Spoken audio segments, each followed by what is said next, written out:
Films from Italy, Norway, Denmark, Japan, and for the first time in Oscars history, Bhutan are vying for this year's Academy Award for Best International Feature. While they share several common themes, finding yourself and your purpose, coming to terms with your past, they're 5 films that vary wildly in subject, in tone, and in what they have to say. I'm Glenn Weldon, and today on NPR's Pop Culture Happy Hour, we're bringing you a guide to this year's Oscar-nominated international feature films. This message comes from NPR sponsor Peacock, presenting the Emmy-nominated series The Amber Ruffin Show. The critically acclaimed late-night variety series showcases Amber's signature take on the news of the week. New episodes streaming Fridays at peacocktv.com. Joining me today is frequent NPR contributor and culture writer Bilal Qureshi. Hey, Bilal. Hi, Glenn. So nice to be here. Great to have you.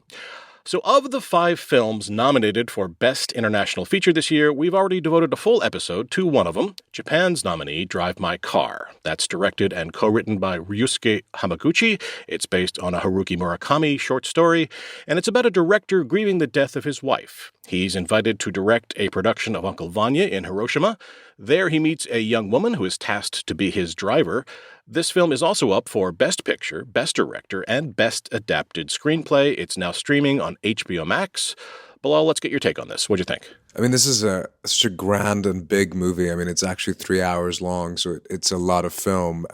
It's a particular mood. It's a particular minimalism to its, an austerity to its emotions. Mm-hmm. It sort of sneaks up on you, I think, over time. It creates this portrait of a relationship, portrait of grief, portrait of people kind of lost through a variety of challenges in their life. I don't know, it really hit a lot of nerves that a lot of us are probably feeling as well. I certainly felt that way.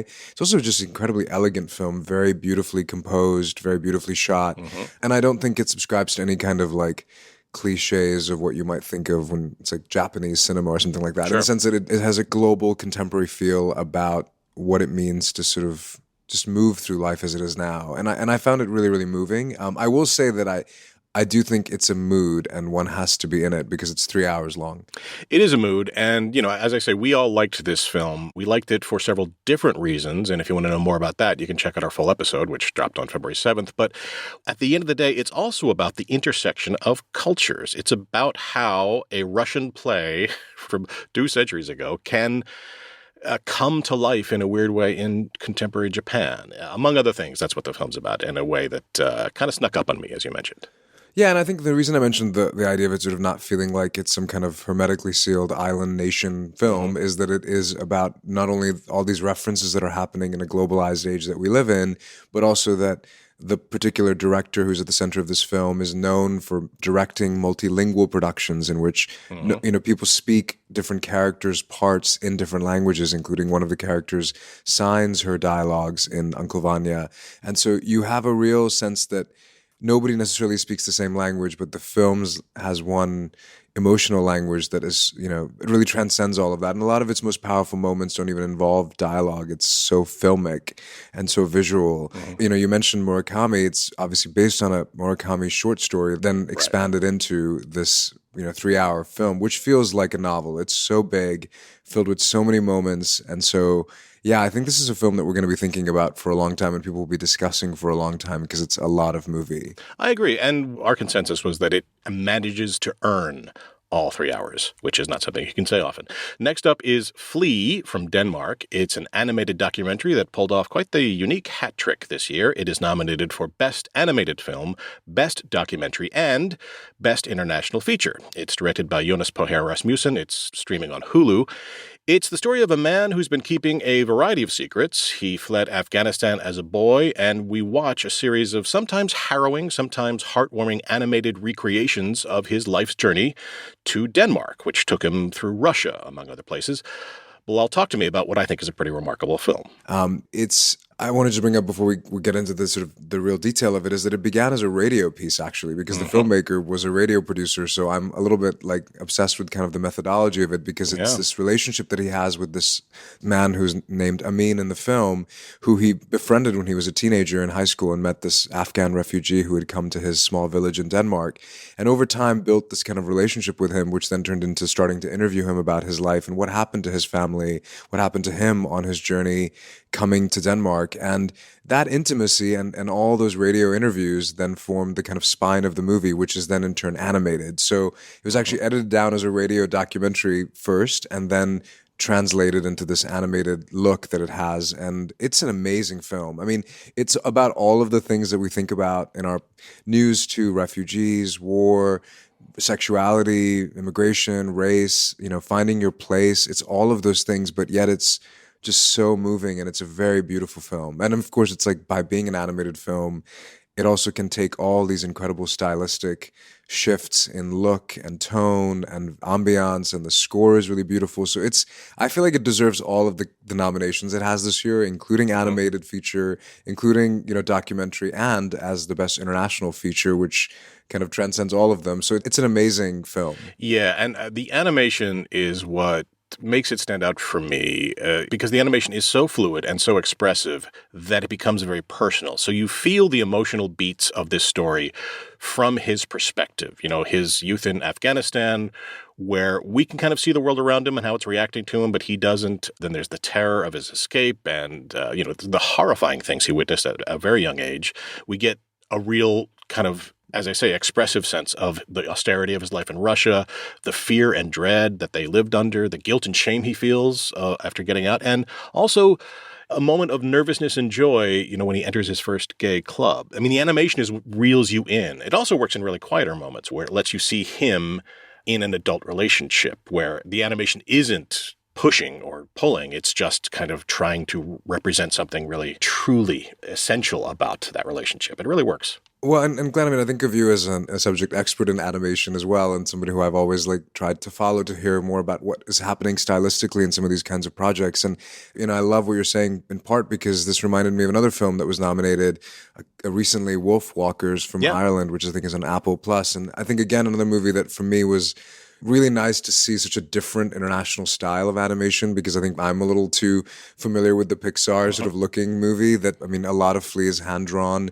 Faces disappear when some of the memories are really painful and they become monochromatic. So the way that you can actually shift the entire look of the film based on where in the memory and where in the experience of this character it happened, it just works on so many levels. It's an amazingly immersive film. I really like it a lot.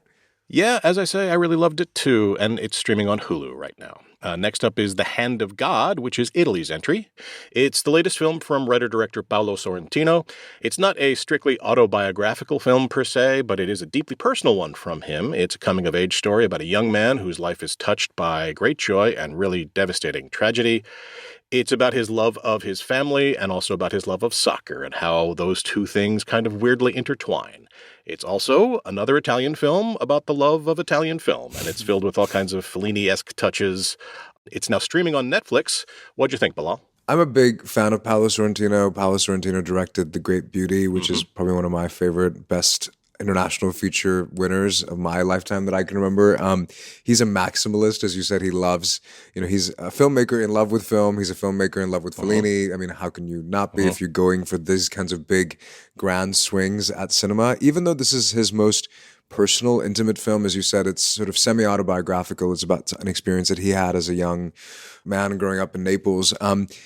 Even if you kind of get pulled into its intimacy, its family portrait, it opens with this amazing maximalist shot of the camera flying into Naples from the sea, and then the camera slowly sort of makes its way into Naples, and he's a great filmmaker and a really big filmmaker. I really like this movie. It also, for me, is a portrait of an artist and how you're formed and how your sensitivity is created, and he's really telling the story of how this particular character, who is kind of an extension of Paolo Sorrentino, the filmmaker, is learned to love cinema and learned to find catharsis through cinema. And I think, so it's kind of, both a film in love with films, but also in love with filmmaking as a way to process things and a way to deal with things. Definitely. But look, I'll be honest, Bilal, I didn't have a deep critical, analytical response to this film because I just kept thinking, and it's in my notes, I just kept thinking, geez, this movie is Italian. Hoo boy. This movie is like Sophia Loren eating cacio e pepe on the back of a Vespa. This is a deeply Italian film. I liked how unsentimental it was, though.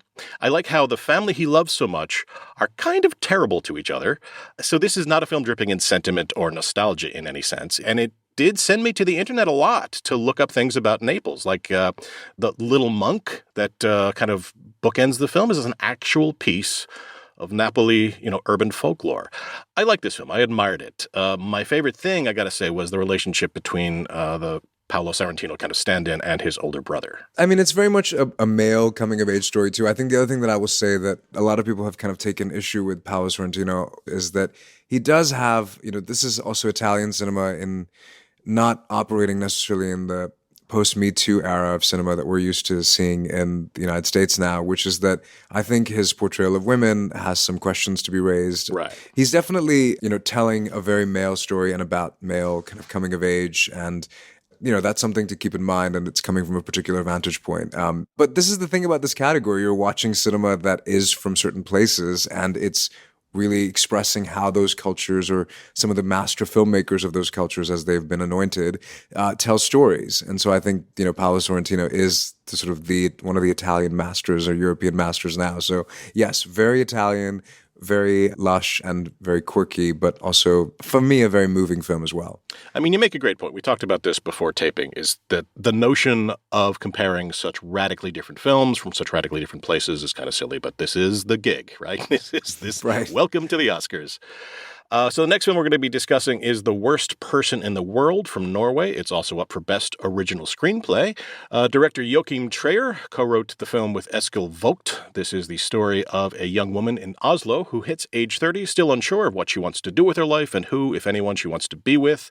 She changes careers. She changes boyfriends. And the film's about that moment of young adulthood when your need for, self-realization, self-determination, self-actualization can sometimes spill over into selfishness. It's only in theaters right now. What'd you think, Bilal? I mean, I liked it. I think I wasn't as big a fan of it as it seems a lot of the critics who've loved it, and obviously the Academy has nominated it for one of the 5 spaces, which are quite coveted.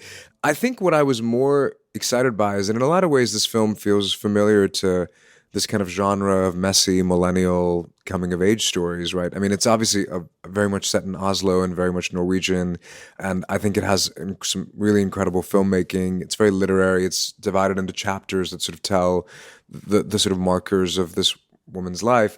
But I also found that it was actually kind of exciting that it's one of the nominees because it feels very contemporary, very of the moment. Mm-hmm. It doesn't feel like a kind of staid foreign language nominee. It's a very not only youthful film, but it's a very stylish film. It's a very chic film, for lack of a better term. I don't know. And I really liked the performances in it.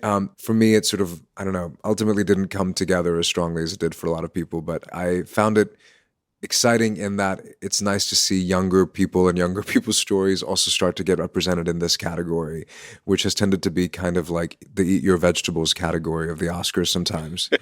Well, that and the documentary sometimes that feels like right. Homework. I mean, and I'm really partial to these vegetables, but that's how it goes. Yeah, not everybody is. I mean, I really dug this movie. I reviewed it for NPR. I think it's really wise about young adulthood, about trying to do the right thing while your soul is screaming at you to do something else. Those moments in this part of your life when you hurt other people so you can feel good. And I couldn't bring myself to dislike this main character because the central performance is so grounded. Now, we talked about Sorrentino's male gaze. That is a criticism that this film has, where they find the main character kind of a cipher and unreadable. But I don't know, man. The final moments of this film are grappling with mortality in a way that surprised me and a way that I thought was really quiet and effective that never spilled over into maudlin for me. So that's why it kind of stays with me. Yeah, and and I don't want to make any grand theories of this category, but I will say that, death and grief and coming to terms with mortality were definitely themes really present in several of these movies. And I found that, I don't know if it has to do with the time in which they've been made or the kind of sensibility that people are bringing to these stories. Again, maybe because I just, binged all of them together too. It felt like they started to make those connections in my mind. But yeah, mortality and questions around that and the decisions that you make, which feel very of the moment, were very much in this film, for sure. All right, so last up is Lunana, a yak in the classroom from Bhutan. As I mentioned, this is their first nomination. It's directed and written by Pao Chuning Dorji. It's available to buy or rent on VOD, and it's about a man who's grown disillusioned with teaching and who wants to be a performer, but the government sends him to teach in a remote village high up in the Himalayas without electricity. You may not be surprised to learn that his jaded, modern, big city attitude is no match for the simple charms of the village and its people.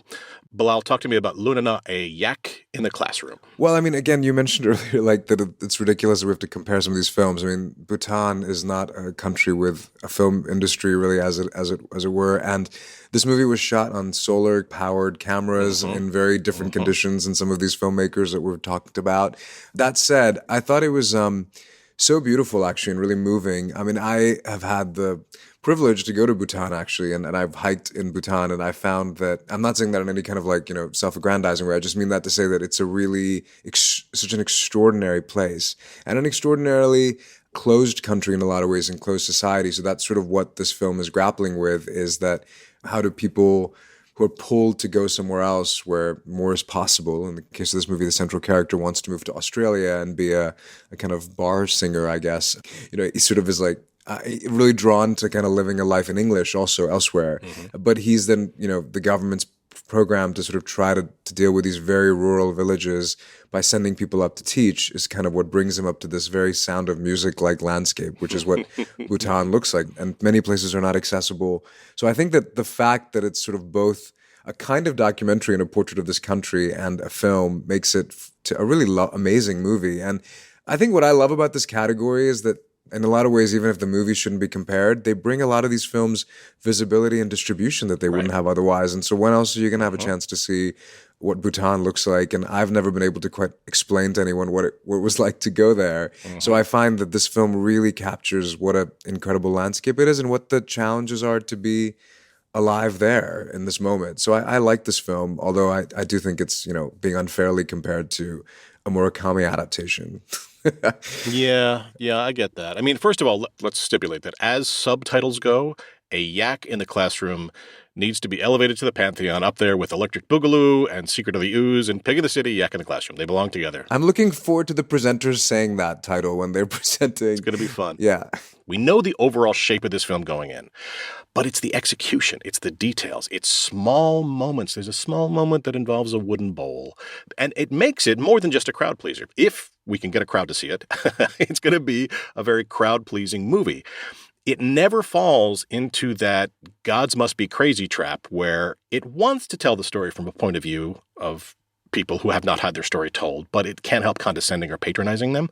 This doesn't do that. This feels like it's got a purity of purpose that kind of won me over. Yeah, and I think some of the things that are also explored in it in a subtle way, and again, not being over the top, is like, what's happening as we all are kind of becoming urbanized, technologized people, and also climate change is sort of haunting this movie too, because what's happening to these landscapes and places are disappearing. And I think that in a lot of ways we think about these things abstractly, but when you are immersed in a film that really literally takes you there, and in this case, it was filmed all on location in these places. So I think for the strict opportunity also to be able to be taken somewhere that you have not been before, I think this film deserves to be, among these categories and maybe hopefully among people's viewing experience. That's the idea, yeah. All right, so we had to do this. What do you think is going to win, and what do you think should win? I think Drive My Car is going to win.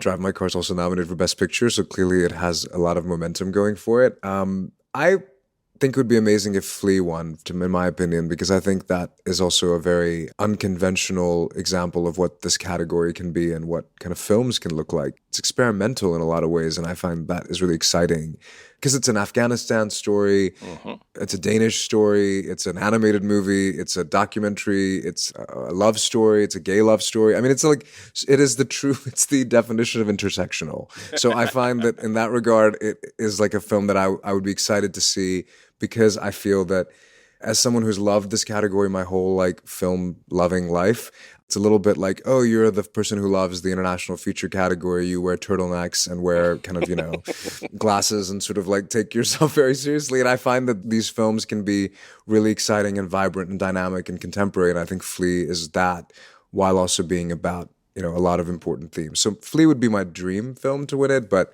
I mean, I'm not, this is not a competition. This is great that these 5 films are in front of people. That's exactly true. And I completely agree. I do think Flea should win this category, but I'm happy if Drive My Car wins it, because what I think Flea should really win is animation. Because in Flea, the animation drives not just the story, but the whole heart of the film.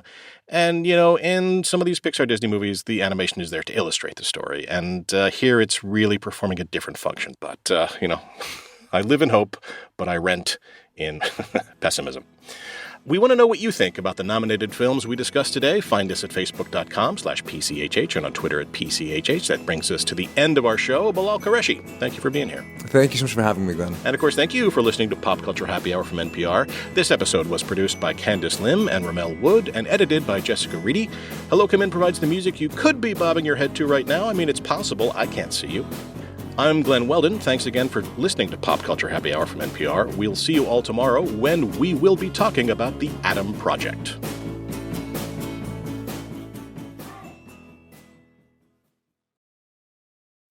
Hello, people!